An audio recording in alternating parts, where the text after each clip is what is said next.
গত 2 সপ্তাহ ধরে বারবার কেঁপে উঠছে বাংলাদেশ। একদিন নরসিংদী, আরেকদিন গাজীপুর। ঢাকার চারপাশ যেন অস্থির হয়ে আছে।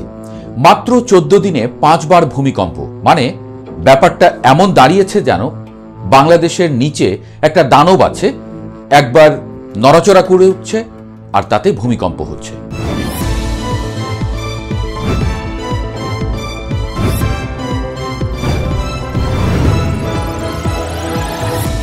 শত শত সেমিনার, কলাম, টকশো, এমনকি মসজিদে মসজিদে চলছে দোয়া মাহফিল।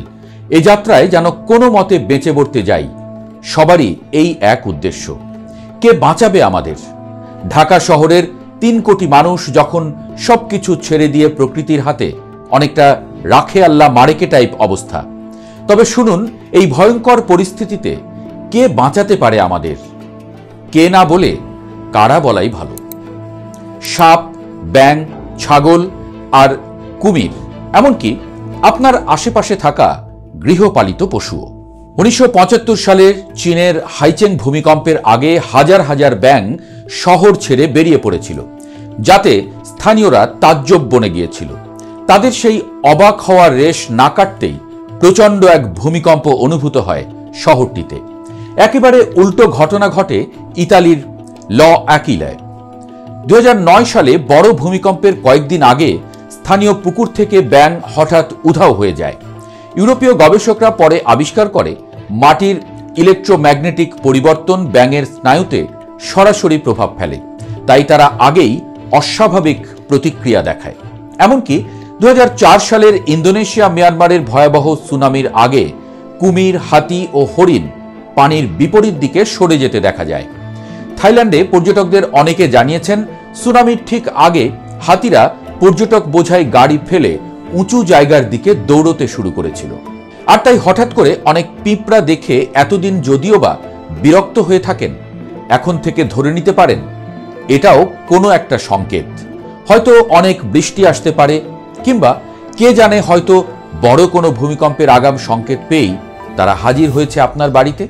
প্রাণীরা মানুষের তুলনায় পরিবেশের সূক্ষ্ম পরিবর্তনে অনেক বেশি সংবেদনশীল।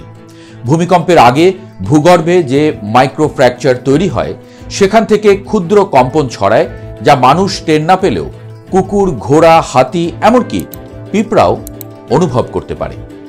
শুধু কম্পন নয়, টেকটনিক চাপ বাড়লে বাতাসে আয়ন পরিবর্তন হয়, মাটির চৌম্বক ক্ষেত্র অদৃশ্যভাবে বদলে যায়, আর ভূগর্ভ থেকে রেডন সহ কিছু গ্যাস নির্গত হয়। ব্যাঙ, মাছ, কাঁকড়ার মতো প্রাণীরা পানির বৈদ্যুতিক এবং রাসায়নিক পরিবর্তন দ্রুত ধরে ফেলে। তারা আগেভাগেই অস্বাভাবিক এই প্রতিক্রিয়া দেখায়, যেমন অ্যাকিলায় ব্যাঙদের নিখোঁজ হওয়া তারই উদাহরণ। ইউরোপের সাম্প্রতিক গবেষণায় দেখা গেছে, ভূমিকম্পের 4 থেকে 20 ঘন্টা আগে গরু, ভেড়া ও কুকুরের আচরণে ধারাবাহিক পরিবর্তন আসে। তারা হঠাৎ অস্থির হয়ে ওঠে, চলাফেরার গতি বেড়ে যায়, আর খাওয়ার অভ্যাসও বদলে যায়।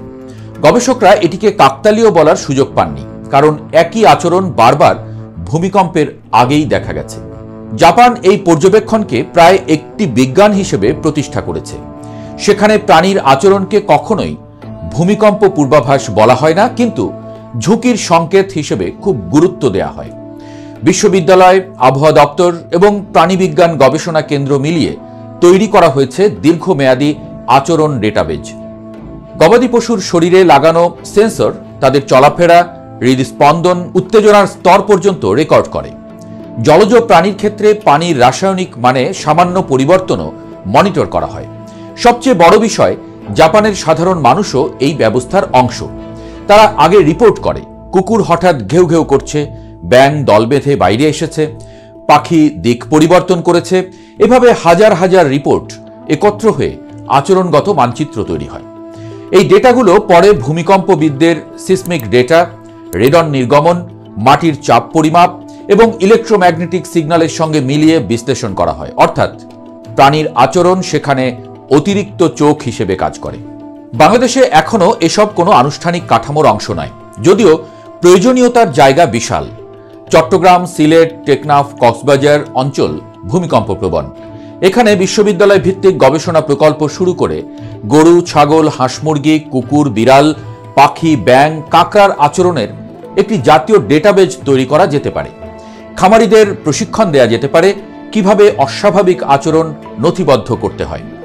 নদী হাওর অঞ্চলগুলোয় ব্যাঙ ও মাছের আচরণ পর্যবেক্ষণ করলে ভূগর্ভস্থ রাসায়নিক পরিবর্তনের আগাম ইঙ্গিত পাওয়ার সম্ভাবনা আছে। সবশেষে গুরুত্বপূর্ণ বিষয়, প্রাণীর আচরণ কখনোই পূর্বাভাস নয়, কিন্তু এগুলো প্রাকৃতিক সতর্কতার বার্তা।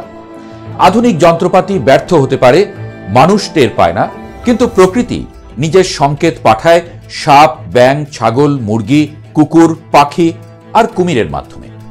আমাদের কাজ হলো সেই সংকেতগুলো বোঝার জন্য একটি বৈজ্ঞানিক কাঠামো তৈরি করা, একটা ডেটাবেস তৈরি করা, যেমনটা জাপান করেছে।